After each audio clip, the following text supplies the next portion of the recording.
So, dito tayo kay Sir Christian Mar para pick upin yung dagit, mga kalapatids. Ayan ang mga tunay na pansir nagsusurrender ng dagit. Andiyan, sir?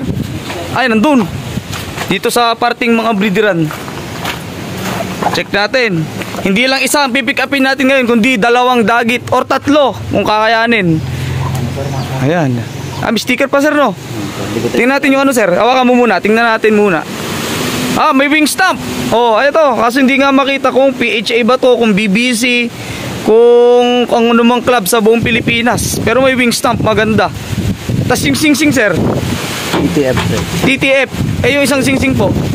Pasensya na kayo, malakas yung hangin, may bagyo ngayon. Pero nandito tayo, nagre-rescue.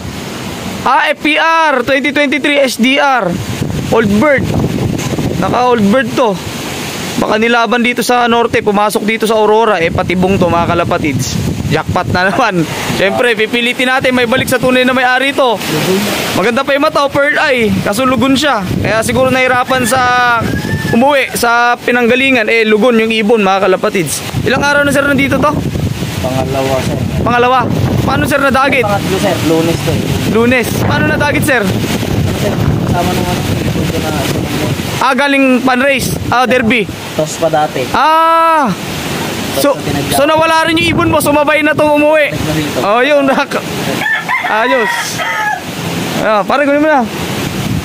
Ito, buti mayroon tayong ano ngayon. Kasama si Pare Ralph. Ayan, maasahan sa araw ng kagipitan, pare. 5,000 lang. Ayan, salamat, sir. Thank you. Kaya tunay na pansir. Player natin sa HPC yan, si Sir Christian. Busy pero nangangalapate. Sa pa nun, OB. Anak na niya yan. Anak niya na to. Ay, grabe. Ay, pisana. Pisa pang HPC. Ay, ano mo nga lang, sir? Kahit mabilis lang, pahapyawan lang, silipin ko, lagandahan lang ako. Ay, may pisana nga, pang HPC daw ni sir. Oops, sandaan, baka malaglag yung pugad. Nagandahan lang ako sa Guinness. Para siyang mga Paul Sayon na line. Di ba, ang ganda. Ito siya, mga kalapatids. Napakagandang ibon. Sige, sir, balik mo na para di may stress. May anak, kapipisa, pang HPC ni sir, pang Norte yan. Yan yung pinaka yan, first derby sa North na talagang malayo, mga kalapatids. Tapos ibang mga breeder nandito. Di na natin maisa-isa siya, madami rin to, mga kalapatids. So, good luck na lang sa breeding ni Sir Christian, kahit na busy sa pagtuturo dahil teacher, nagagawan pa rin ng paraan. Syempre, yung passion, yung hobby namin na pagkakalapate. So yan, nandito sa baka isipin nyo, nagtatago kami dito sa baluarte ng mga Nandito po tayo sa loob ng lop. Ayan, lop yan, mga kalapatids. Gawa siya sa ano tawag na dito, sir? Coco Lumber. Ayan.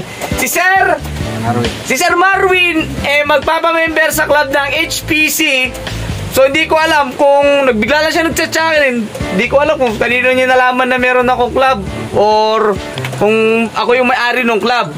So yung chat niya sa akin, biglaan, sir, pwede ba magpa-member? So naman, syempre pwede. Isa ka sa magpapalaki ng industriya ng pagkakalapate dito sa Aurora. So why not, di ba? Kaya pinuntahan na natin to agad-agad, susukatan natin. At suddenly, mga kalapatids, bigla agad bumungad sa akin si sir, meron ako na dagit yan, sumabay lang sa ronda ng ibon ko agad. Doon pala nakikita ko mabuting pansir agad Hindi ko palang tinatanong kung may dagit siya dito para kunin natin. Kasi dito nga sa club na HPC, hindi tayo nag-tolerate ng mga dagit-dagit. Kapag may dagit kayo, surrender nyo sa club para yung club ibalik sa tunay na may-ari. Sa pamamaraan ng ginagawa ko pagbablog, di ba? Para mas mabilis natin maibalik yung ibon sa tunay na may-ari. Maganda man yan, pangit man yan, nakaklabring man yan or hindi, kailangan natin ibalik kasi hindi naman sa atin yan. Malas pati yan sa pag-iibon, sir, di ba? Tama. Ginagawa mo yung paraan na alam mo, sa tingin mo, pag ginawa rin sa'yo, matutuwa ka. Kasi kapag ginawa rin sa'yo, masasaktan ka. So gawin mo na lang yung maganda kaysa yung masama. Kasi pag bumalik sa'yo, yung masama, baka doble-doble pa. So si Sir Marwin, anong barangay ito, sir? Dito sa Baler? Buhangin. Sakop ng Buhangin dito sa Balitok. Ang layo sa ang layo sa bayan. Ang layo niya sa highway. Pero nasugsug naman natin. Pero ang nakakatuwa pa isa, may mga nagkakalapati pa rin pala dito. Ang liblib ng lugar mo, sir, no? Para dito ka na rin nakatira talaga. Yung bahay nyo. Okay. Ayun, mga kalapatids, puputulin muna natin. Then after natin magsukat, papahapyawan natin mga ibon niya rito. At magaganda, ano, makikinis yung mga ibon ni sir. Ito yung lop. Ito yung mga ibon ni Sir Bukid Lop. Ayan, dito sa Bukid. Saktong-sakto yung kanyang lop name. Bukid kasi itong parte nila, mga kalapatid. So yung mga ibon niya rito, halos konti pa lang naman. 2, 4, 6, 8, 10, 12, 13 lang, mga kalapatid. Saktuhan na. Pero ang laki nitong kulungan nyo. Oh, ayan yung mga box perch, oh.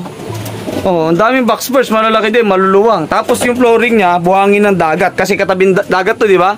Yung dagat, dyan lang gawin, mga kalapatids, dagat na. Ayan, eto, buhangin ng dagat to. Wawalisin mo lang, mabilis matanggal yung yung dumi nila. Oh. Kikinis ng mga ibon niya rito yung Piernes. So, ayan, tingnan nyo mga kalapatids. Oh. Mga pwede nang ilaban sa karera. Ha? Ayan, ang kikinis. Meron pa siyang mga white. Ito, mga Jansen White niya. Ayan, ang lilinis, ang puputi, oh. Ang gaganda. Ito, magagulang na itong mga ibon mo na to. So, kailan ka pa nag-ibon? Kailan ka nag-start nagkalapate? Grade 10 pa lang. Tapos ngayon ka lang nag-try na sumali sa karera. Oh. Kita natin yung loop niya, may mga trapdoor na. So, given na talagang pang-karerang style na to, eh. Kasi kung walang trapdoor, automatic, hindi naman yung kakarera kung nakakulong lang ibon. Diba? So, itong gaganda talaga nito. Nagandahan ko itong dalawa na to. Yung blue bar na yan. Palahin mo din yan. Ngayon yung dagit na sinasabi niya, mga kalapatids. Ito na nga yan. Ay, hindi. Ay, ito. Ayan. Ito yung dagit. Pipick upin din natin ngayon. Buti na lang, honest si sir. Tingnan natin mamaya pag uwi kapag kung anong dagit to, kung anong club ring para ma-verify natin. At kung kakilala natin yung presidente ng club, makukontak agad natin para maibalik agad sa tunay na may-ari, mga kalapatids. Ito, sumabay lang daw to sa ronda ng ibon niya. Kaklaruin lang natin, hindi po niya dinagit. Sumabay sa ronda, tapos pumasok dito. Or nahuli mo na sa labas. Pumasok. Yun. So walang sticker nung dumating. Wala po. Ganyan lang, walang ring band lang. Tapos may mga clip ring sa pa. Ayun, ayos mga kalapatids. Ito nung nadagit niya. Kaya mas mabibilis natin. Saka pipicturean din natin ito. Sisend natin sa mga group sa Facebook para mas mabilis makalat yung mga ganitong klaseng dagit. Lalo na siyempre kung malapit lang sa atin. Or kahit nga malayo, nadidetect pa rin natin. Basta talagang malalaman natin. Dahil may mga followers naman po tayo na honest din, na nakapagturo na yung club na yon or yung mismong may-ari ng Singsing na nakikilala nila, tapos na-i-relay sa atin, mga kalapatids. Hindi na tayo tatagal dito dahil meron pa tayong pupuntahan na isang lop, mga kalapatids. Kaya maraming salamat kay Sir Marwin na nga po. Marwin ng Bukid Lop. Yan sa welcome sa club ng HPC, sir. Sa club ng HPC hindi ka magsisisi, malabo ka magsisi doon.